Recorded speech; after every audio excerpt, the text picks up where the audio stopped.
Hi there. In celebration of the 75th anniversary of the Ontario District of the Barbershop Harmony Society, we are interviewing a number of iconic Ontario District barbershoppers. My name is Steve Armstrong, and it is my distinct honor to be the host for these interviews, as each of these men is a personal hero of mine. Today we're talking with Greg Backwell, the famed tenor of the Nighthawks, world-class arranger, and many, many more things that we will talk about during our time together. Greg, so nice to be here with you. Happy to have you here. Thank you. So the first thing I'm interested in is, how did you find out about Barbershop? How did you join? How did I join? In 1956, I was a physical director at the YMCA in London, and I used to teach gymnastics and swimming and everything else. And I would get out of the gym about 10 o'clock and go home. And one night I was walking down the hallway on my way home, and I heard the sound of men singing in harmony, and I thought it was beautiful. It really wasn't, but I thought it was. And I stood up in the hallway and listened to them, and they took a break, and some of them spilled out into the hallway, and one of them, by Reed, took me by the arm and said, "Here, come on, sit beside me and sing what I sing." And he was a tenor, so I just sang a lot. "Wait Till the Sun Shines, Nellie" was the song. And that was my introduction to barbershop, and I was hooked. And did you join? I joined right away? Right away, yeah. So that was 1956. So I got into a little quartet. It was probably the world's worst quartet, but we had, like most barbershoppers, you get in and you have a great time that first time around. Right. You know, no matter how it sounds good to you. And pretty soon we formed a quartet called the Chord Criers. Right. Now there was Peter Hay, Milt Taggart, and John Sutton. John Sutton, who was the baritone of the Nighthawks. Nighthawks, yeah. And we got together and we went to the contest and won the regional, went to international. I think we placed 28th or something, but we had a great time. And after that, 58, 50, 59, we formed the Nighthawks. Jim and Bert were singing in another quartet, so we broke up two quartets to form the Nighthawks, and made a few enemies along the way, including the other members of the quartets, naturally. Yeah. But it paid off, and we went to the regional and won it. Went to Chicago, and I don't think we've ended up in our first contest. I think we ended up 25th. We just sang our heads off, and just belted it out there, and just got killed in the score. So you were 25th that first year. Yeah. And then what did you do the next year? The next year we ended up 6th. 6th. That's a pretty big jump. Yeah. And you're probably even better than 6th in reality. Yeah. You caught the judges by surprise, I think. Yeah, a lot of prejudging goes on. Yeah. Well, not anymore, Greg. I make sure of that. No. Yeah, yeah. But yeah, I understand. I mean, it's a very human thing for a judge to. I remember this group. Last year you're on 25th, and they go, "Hey, are they as good as I think they are now? Am I going to embarrass myself if I give them really high scores?" So you jumped all the way up to 6th, and you were doing a lot of your own material, right? Yeah, I did all the arranging, and I couldn't read a note. I still can't. Right. But I used to just arrange in my head and sing the parts to the guys, and They got so used to it that it never was a problem. And we did that for 12 years that way. That has always fascinated me. You know, as an arranger, I know what the notes of the chord should be, and that's helping me decide where to put it. And then I play it in the piano, and I say, oh, I like how this sounds, or I don't like how this sounds.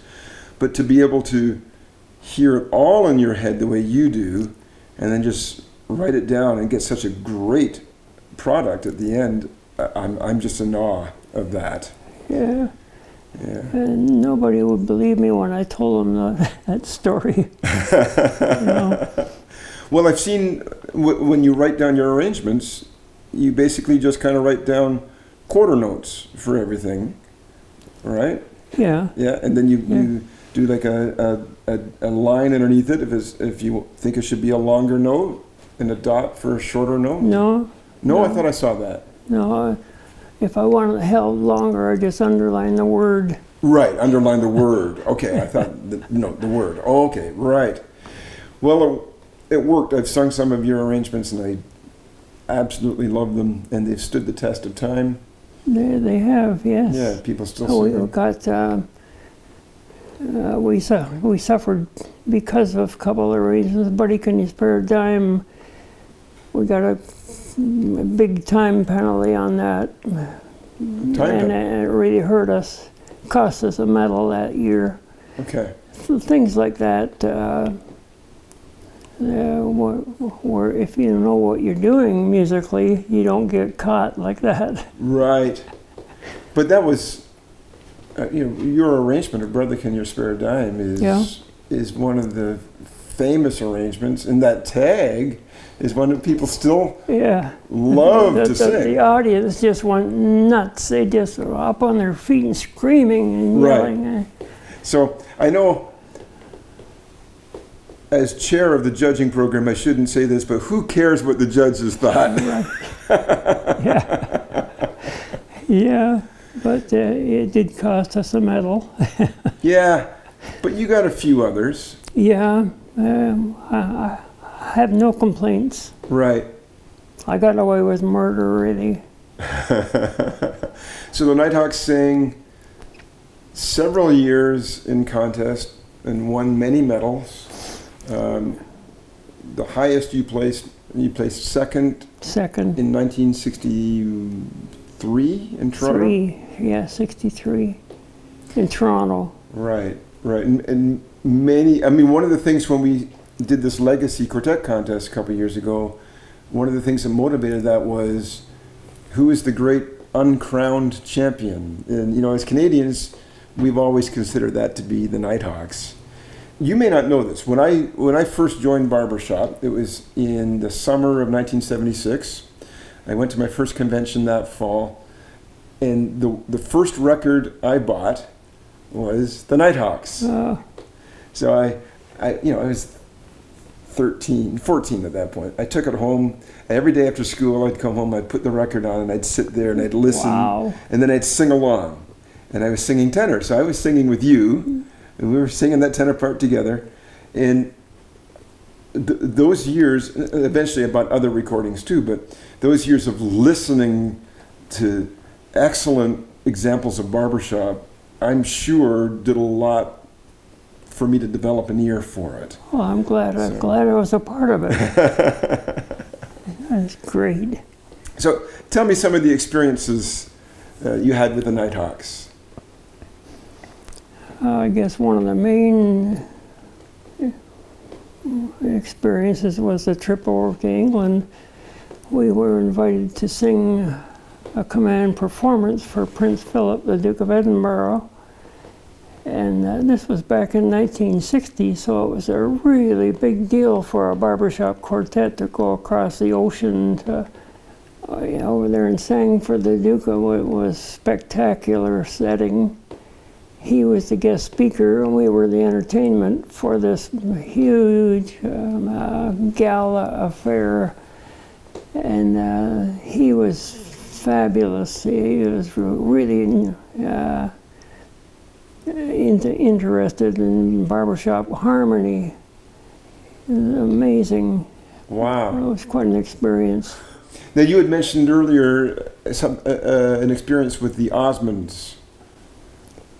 Yeah, What was that one? we sang quite a few shows with them, and they were just amazing. I think Donnie was, I don't know, 4 or 5 years old, just sang the heck out of the tenor part.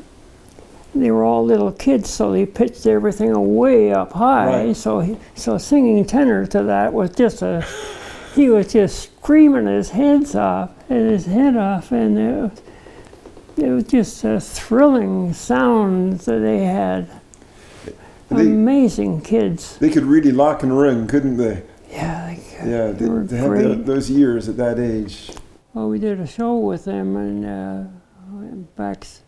This was in our little dressing room. We shared a dressing room with the Osmonds, Okay.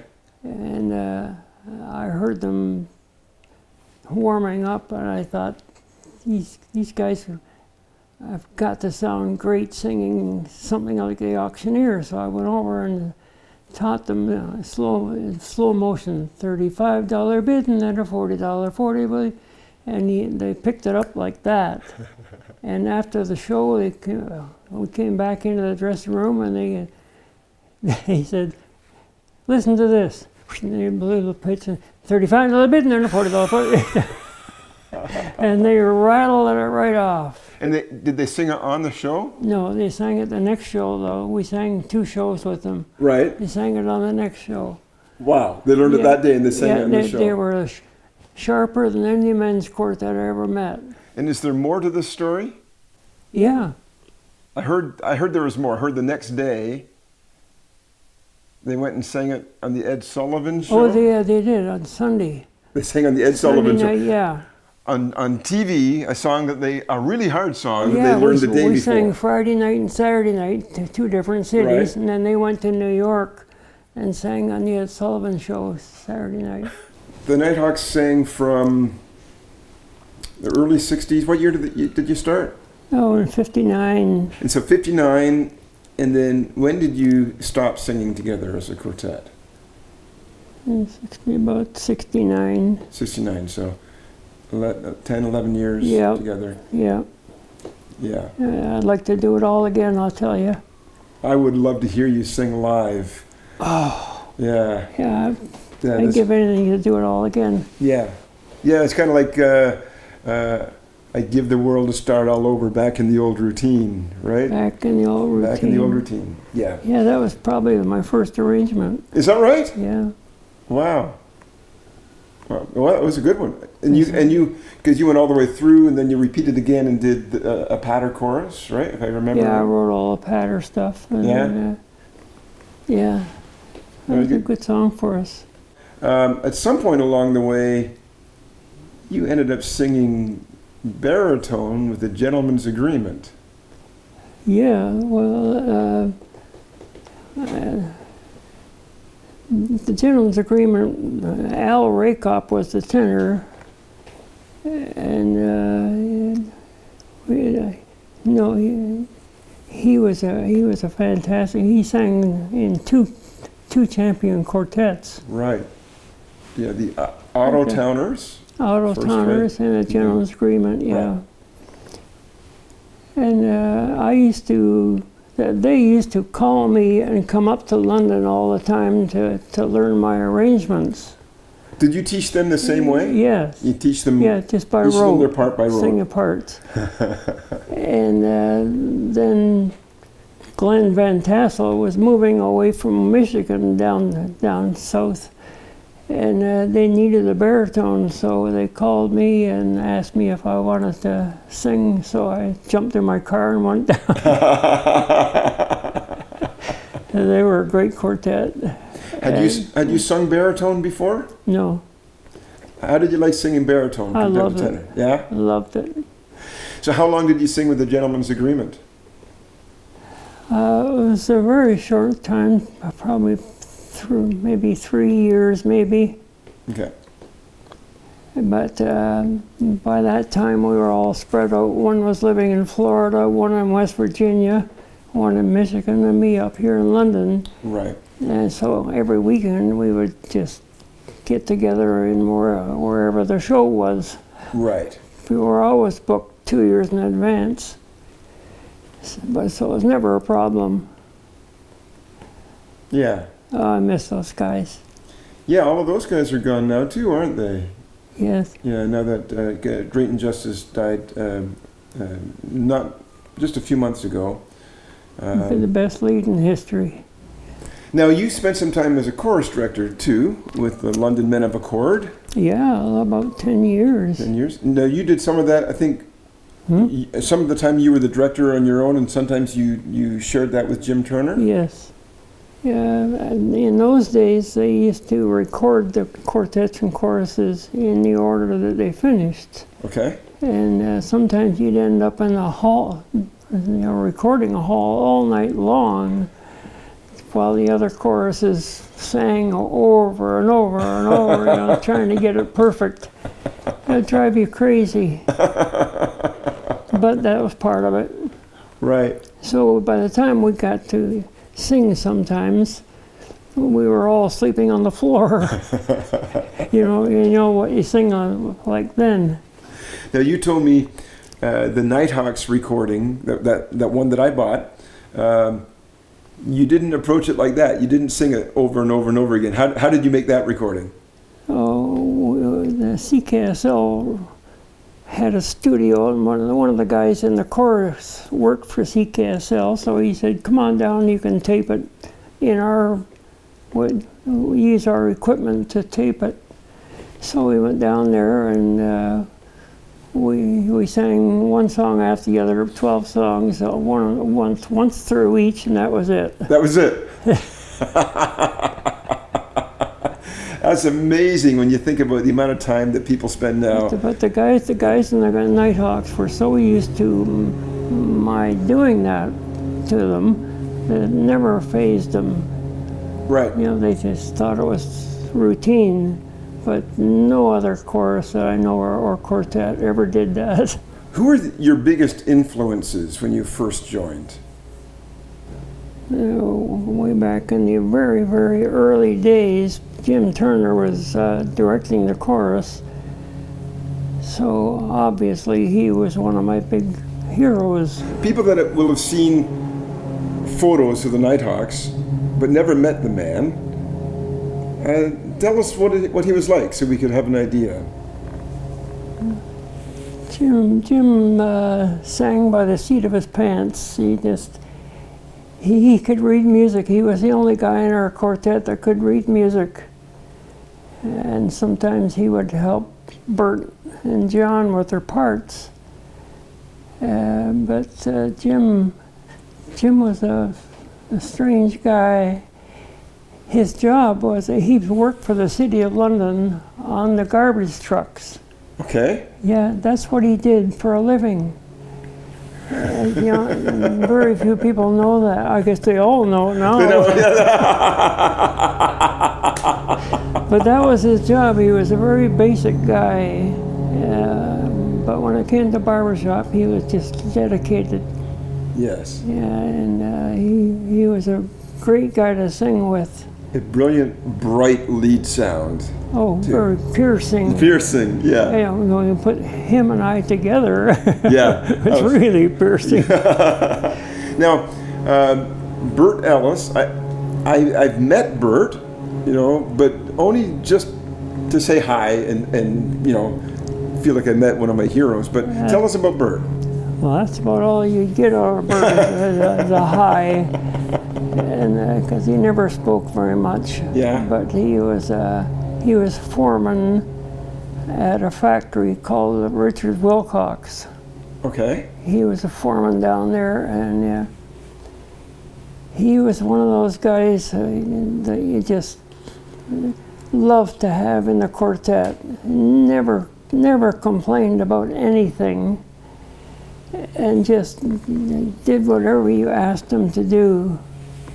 So I would just sing his part to him, and he would sing it back, and away we go. And never a problem with Bert.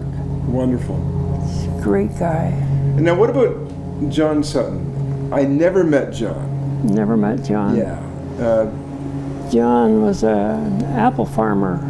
Apple farmer. Yeah, he had a huge orchard. In fact, I used to go out and help him pick apples when they were in season. But John had this big apple farm, and that's how he made his living. And very few people know that. But he was one of those guys that never complained about anything in the quartet. You could always rely on him, which you can't say that about many baritones. Hey, oh yeah, that's okay. I don't sing baritone anymore. Yeah, I'm fine. yeah. What kind of a musical background did you have before you started in Barbershop? You said you don't read music. Had you sung before? No, I never sang a note before. So when did you realize you had an ear that you could write arrangements? Right from the first year I was in Barbershop was 1956. I was just looking at this mug here. It says 1956. And that was the year I won the Joe Barbershopper contest in Kenosha. Because you designed the image of the Joe Barbershopper. I designed that, yeah. Right, because you were a graphic artist? Yes. Is that right? Yes. I look around here, I see a lot of your artwork. Yeah. I'm fortunate to have an original piece of art of yours hanging on my wall at home, which means an awful lot to me. What? You presented it to me after the Northern Lights won, and the next year at the pep rally, you gave one to me and one to Jordan Travis. That means an awful lot. What especially means a lot to me is that it came from you, rather than what it actually is. That's great. Yeah, and the kind words that you said when you presented that. But you've done, so that's been your career, right? Doing painting and graphic art and that sort of thing. Yeah, I was a freelance commercial artist most of my life. Just worked by myself. Now, in 1963, when you came in second, was that the year that you thought, this is our best chance, we might win this thing? Yeah, you had to bring that up, didn't you? Sorry. Yeah. Was that in Toronto? That was in Toronto, yeah. Toronto, yeah. I thought we'd won that thing hands down. What was it like in those days, the medalist quartets? Did you all know each other well? And We knew each other very well, yes. Probably did a lot of shows together. As a matter of fact, the Town and Country Four were very good friends of ours. As a matter of fact, Right. I booked them on the London show that year. Right. The year they won. So yeah, we were very hurt by some of the medals, but when it came to the personalities and the personnel of the quartets, we got along great. Right. Well, Never any hard feelings. I think to keep in mind, if a quartet placed higher than maybe they should have, it's not the quartet's fault.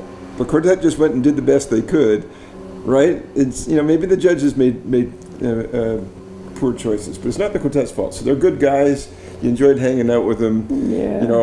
I understand wishing that it had turned out differently. Well, as a matter of fact, we really felt bad for the Town and Country Four that year because they did win, but the audience was on our side. So how did the audience and the react? audience was terrible. Yeah?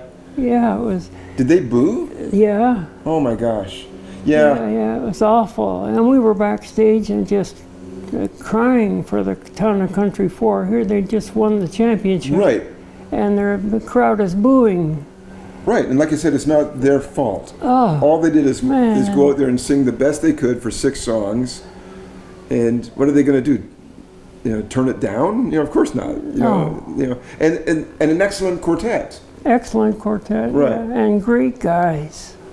But of course, that audience were all rooting for you because it was in Toronto. It was in Toronto, yeah. Yeah, and so that's really unfortunate, but it shows how much you were loved. Yes, that's true. We held a special place. Yeah. Now, did you sometimes get together when Bob Margison came along? Did you get together with him and he helped write them out? Whenever some music of mine had to be written out, I gave Bob Margison a call and go over to his house, and he could play like crazy. Right. And he would play the whole thing and write it out and for me, and he was a great friend. Wonderful. He was a real encourager to me when I was first learning how to arrange. Was he? Yeah, Bob was, for people who don't remember Bob was an arrangement judge. Yes. And he directed the Men of Accord at one time. He did, yeah. And so I remember sending him some early arrangements of mine, asking for feedback, and then getting to know him more as I entered the judging program. He's a great guy. Yeah. And that, I'm glad that we're talking about him, because he's another part of Ontario District history to celebrate, and it's still true today with Barbershoppers. Yes, yeah. With the Northern Lights, we would have David Wright come and coach us the week before contest when his chorus is competing head to head with ours. Yeah. Barbershoppers are amazingly generous. We all want to achieve as high as we can, but we can be happy and pull for each other and help each other. Yes. It's true. It's always been that way. Yeah. So, when would be the last time that you went to an international competition? Oh boy. Did you go 2013 when it was in Toronto? I did, yeah. I guess that was the last one. It would have been the last one that was nearby. So. Yeah. So, being an arranger and being in, writing arrangements and competing at a high level all these years, you've seen the style change. And, what are your thoughts on that? What do you like about how it is now? And what do you miss about the way it used to be? To me, it hasn't changed very much at all. It's still barbershop. Barbershop is barbershop. Right. You can't mess with it. And if you do, then you're crazy. Right. So I don't think it's really changed very much at all. Awesome. It just, the only way it would change is the quality of the singers. Right. That would force a change, all right. Yeah. So other than, you can't say the Nighthawks, and you can't say the Gentleman's Agreement, but who's your favorite quartet of all time? I guess you would have to say in what category, but... well, let's talk about that. What are the categories that you think well, about?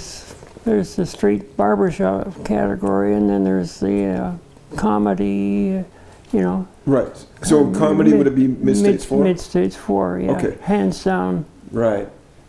Nobody could touch Forey. Yeah. Now on straight barbershop, then, who would that be? I think the Dallas guys. Oh, the Dealer's Choice.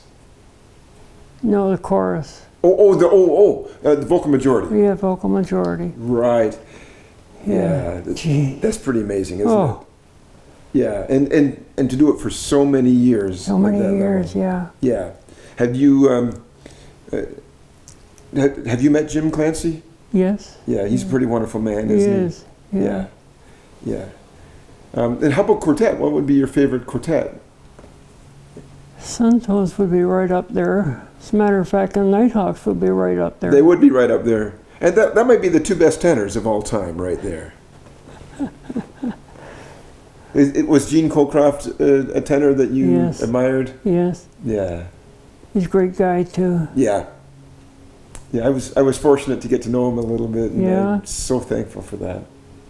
Yeah, he's a good friend. Nighthawks, you went and sang in England, and then you did that with the Osmonds. Over 11 years, such a renowned quartet. You must have some other stories that you'd like to share. I think stories about the Hawks, I think mostly it was about the guys, not the shows or the trips or anything. It was just the guys, Bert and... Yeah.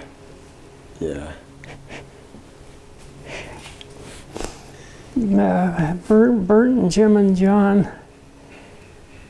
I can't even talk about them. Yeah, I see that. One of the questions I've been asking people is, if you could sit down and have dinner with any three guys in Ontario district history, who would that be? It seems pretty clear to me it would be those three guys. Three guys. You'd love to bring them back and, you know. But it would also include a few others. Yeah, who else would you include?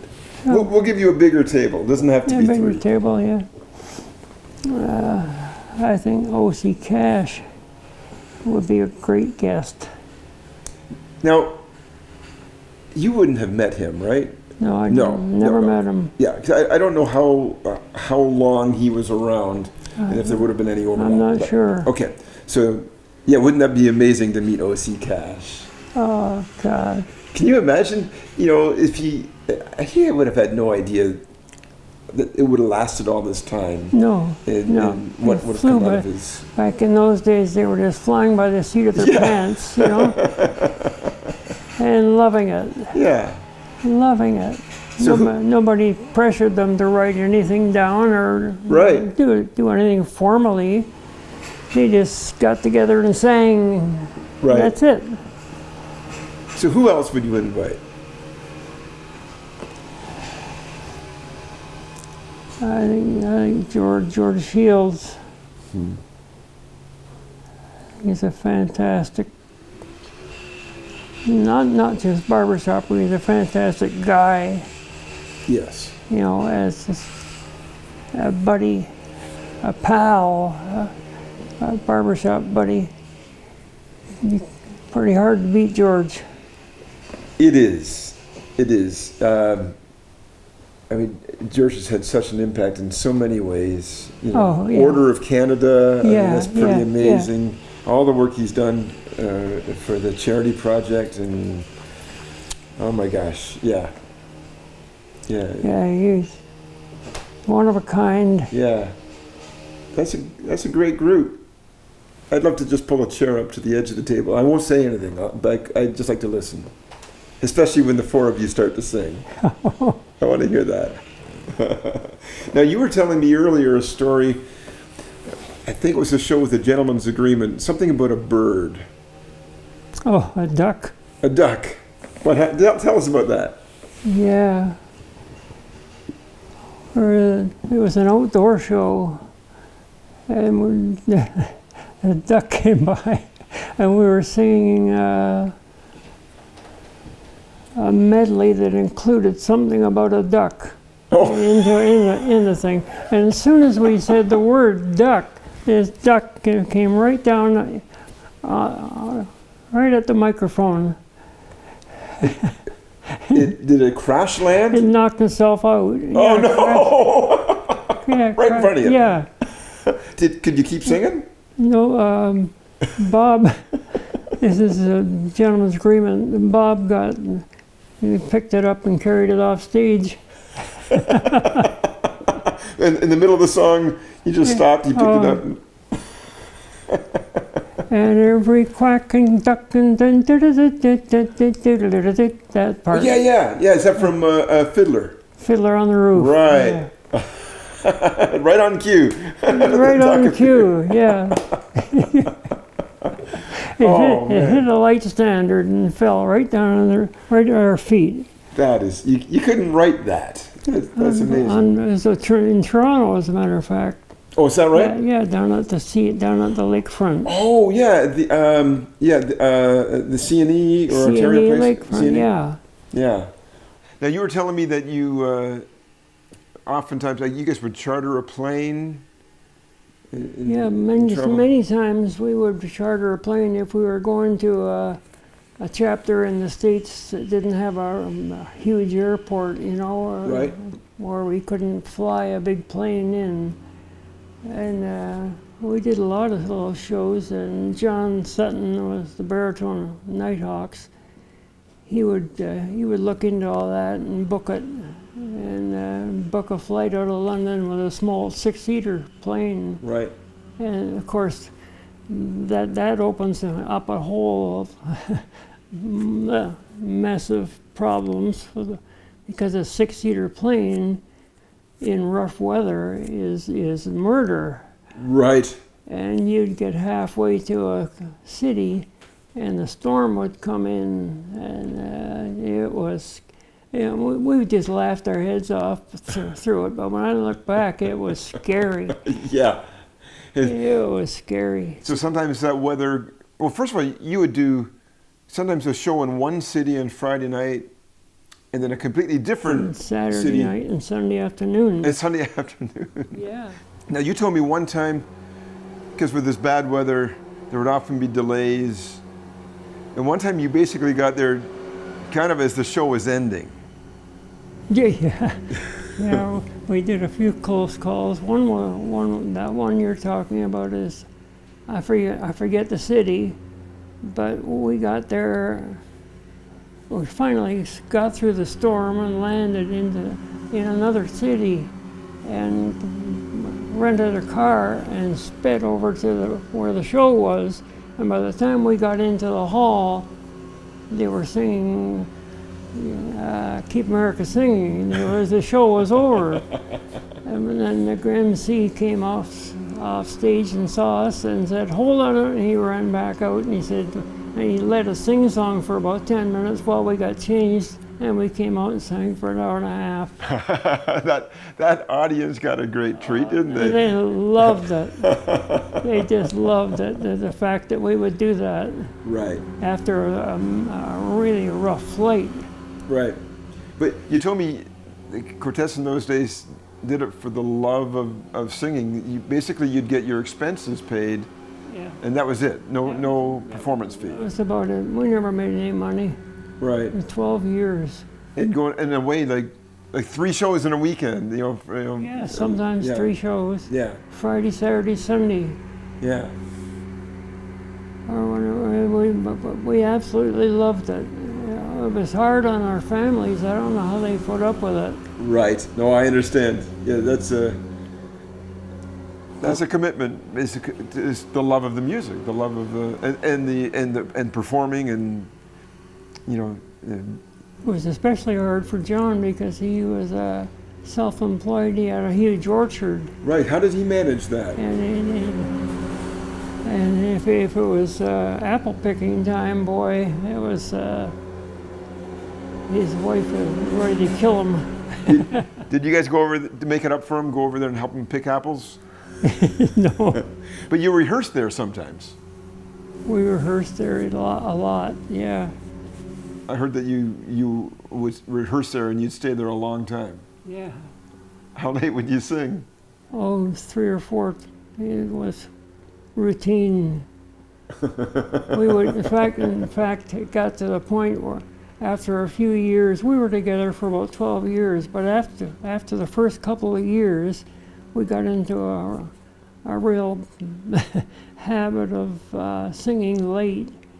We'd sing until about midnight, and then the wife of the host would be, she'd have to come up with a meal. And at midnight we would have a full meal, not just a little snack. And probably some apple pie to polish Apple it off? pies for dessert. Yeah. And the best apple pies in the world, too. Well, pretty fresh apples. Yeah. Gee, they were great. Awesome. But what a time we had.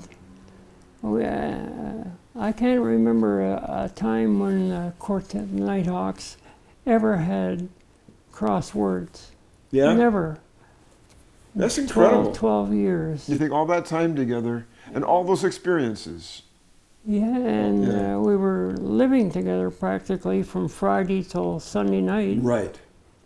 And then Wednesday was chorus practice, and then Thursday was quartet practice, and then Friday we were gone again. So you really only didn't see each other on Monday and Tuesday. Right. Yeah. So you told me, I remember when I first started to sing Barbershop, we would sometimes do inter-chapter visits, and they were really fun. But you told me about something, a mystery trip that you guys would do with the London chapter. Yeah, we used to do that pretty regularly. So what was that? We would be told what to bring, a change of clothes, passport, or whatever, but nobody knew where the heck we were going. And nobody would tell us. And then we'd end up in, I remember we'd end up in Kenosha. From London to Kenosha. Yeah, for 3 days. None of the guys knew they were going away for 3 days. And different cities like that. What did they do with their jobs and their wives? The barbershop was up here, and Right. everything else was down there. Yeah. So, Greg, I understand that you were also a fine athlete. What sports did you do? I see right in front of us here is a photo with all these trophies. That's like there's 20, 30 trophies. That's just the ones that survived the years, Right. all the years. So I think you mentioned that you coached track and swimming. Were those your main sports? I played them all. You played them all. All, What- what's- football, baseball, basketball, Yeah. track and field, Wow. swimming, What was your favorite? football. Yeah. What position did you play? Yeah, running back. Yeah? Football, fullback, running back, and I also did the kicking, Yeah. punting and place kicking. I was a Canadian kicking champ 3 years in a row. Really? Yeah. It seems like if you set your mind to do something, Oh, You could do it. Oh yeah, when I started, before I even got on any teams, when I was young, I used to practice kicking for some reason. I don't know why, but then I trained myself so that I could kick spirals when I was young. I could, and kick spiral, and then I could kick a spiral and make it turn over so that it would gain another 10 or 12 yards. And for once I got into high school and beyond, when I was playing top level football, that kicking really became important and useful. And nobody could touch me right. kicking. It won a lot of games for us. Because Wow. I could boom it, 75 yards. You did a lot of coaching as well? I did a lot of coaching, Yeah. not only in London but all over the States, and people would phone and say when are you available, can you make this date? Just when are you available? Yeah. Yeah, we'll make ourselves available whenever you are. Yeah, so choruses and quartets, or both. Did you enjoy that? I loved it. Yeah. Loved it. Because I just got to go and listen to a group and then rip everything apart. I hope you didn't end there. Then you put it back together, right? And put it back together all in a weekend, Right. I understand that you had some early experiences, musical experiences. Your dad was a sax player, My dad played sax and violin, right? and he used to, when he practiced by himself and just walk around the house playing the sax or clarinet. And he had his own little band, about 5 or 6 pieces. And they lost their drummer, so he said, here, he handed me the sticks, here, play. And that was the extent of my drum lessons. But I got to be pretty damn good at the drums. Where was that? In Oshawa. In Oshawa. See, I'm from Oshawa. Huh? I'm from Oshawa. Oh, really? I never knew that you were from Oshawa. Yeah, from Oshawa. I was born there. So I'm now faced with the reality that I'm only the second best arranger from Oshawa.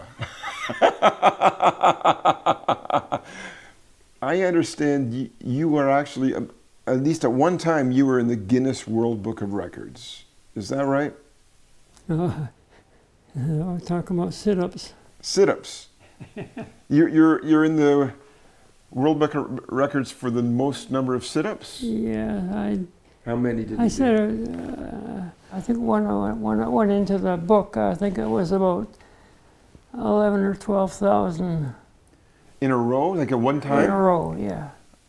I can't imagine I've done anywhere close to that in my lifetime. That just boggles my mind. Yeah, it's just abs of steel. I think so. You know, what's fascinating to me, and as worth saying here, we arrived here to start this, and we have a box of heavy equipment, and there's two of us get out of the car, and you walk out, you pick up the heaviest box, and you carry it in here. What's going on? Thank you, Greg. I just want to say I've thoroughly enjoyed talking to Greg, a personal hero of mine. I hope that you've enjoyed this, and if you have, I would encourage you to seek out the other videos from the series when I've visited with other legendary Ontario District barbershoppers. Thanks for watching.